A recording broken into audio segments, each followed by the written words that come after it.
Boumedienne ne s'appelle pas encore Boumedienne et il s'apprête à embarquer dans une aventure épique qui marquera le début de son ascension fulgurante. 1955, ça fait 1 an que la guerre d'indépendance a commencé, officiellement. Parce que pour tous les Algériens, cette guerre, elle a commencé depuis bien plus longtemps.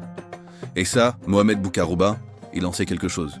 Il n'a que 13 ans pendant les événements de Sétif, mais à ce moment-là, en lui, un homme est forcé de naître. Pour le faire grandir, le jeune Mohamed s'instruit autant qu'il peut, chez lui, puis en Tunisie, puis au Caire.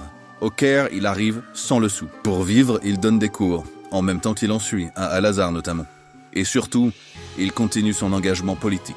Cet engagement lui vaut d'être choisi pour faire une formation à l'école de guerre du Caire. Ça lui plaît bien. Avec la situation qui évolue en Algérie et l'intensification du conflit depuis l'indépendance du Maroc et de la Tunisie, il a du mal à tenir en place. Ben Bella, figure du FLN en exil, le repère. Ben Bella est au Caire depuis son évasion audacieuse de la prison de Blida, dans laquelle il purgeait une peine de 8 ans pour le hold-up de la poste de Oran. Mais ça, on en reparlera. Ben Bella approche Boukarouba et lui propose d'embarquer sur un yacht chargé de 20 tonnes d'armes à destination de Nador, au Maroc.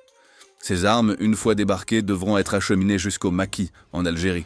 Port d'Alexandrie. Boukarouba est debout sur le pont du yacht, rafistolé pour l'occasion. Ce n'est pas un bateau ordinaire.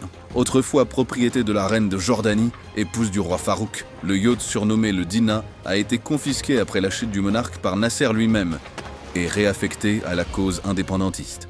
En temps normal, une traversée entre Alexandrie et Nador prend 1 semaine. Mais ici, rien n'est normal. La météo est capricieuse, l'armée française surveille les eaux et les services secrets rôdent. Chaque manœuvre doit être calculée.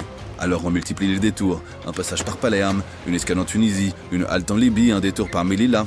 Pour rester sous le radar, on invente des excuses, on prétend que le yacht est en vente et qu'on cherche des acheteurs, ou bien que le capitaine avait besoin d'un bain, alors on a accosté sur un coup de tête. Parfois c'est une avarie qui justifie l'arrêt. On sème le doute et on détourne l'attention. 31 jours plus tard, le bateau finit par jeter l'ancre à Nador et il est dans un assez sale état. La mer et la nuit ne permettent pas de décharger les lourdes caisses de munitions dans une chaloupe. Alors les hommes acheminent les caisses une à une, le long d'un câble tendu entre le bateau et le rivage. Le chef de la division armée Wilaya 5 de l'époque s'appelle Ben Midi. C'est une légende. Et c'est lui qui voit arriver le convoi que l'on n'attendait plus. À la tête de ce convoi, un jeune parfait inconnu lui tend une lettre. Ce jeune, c'est Mohamed Boukarouba, et la lettre est signée Ahmed Ben Bella.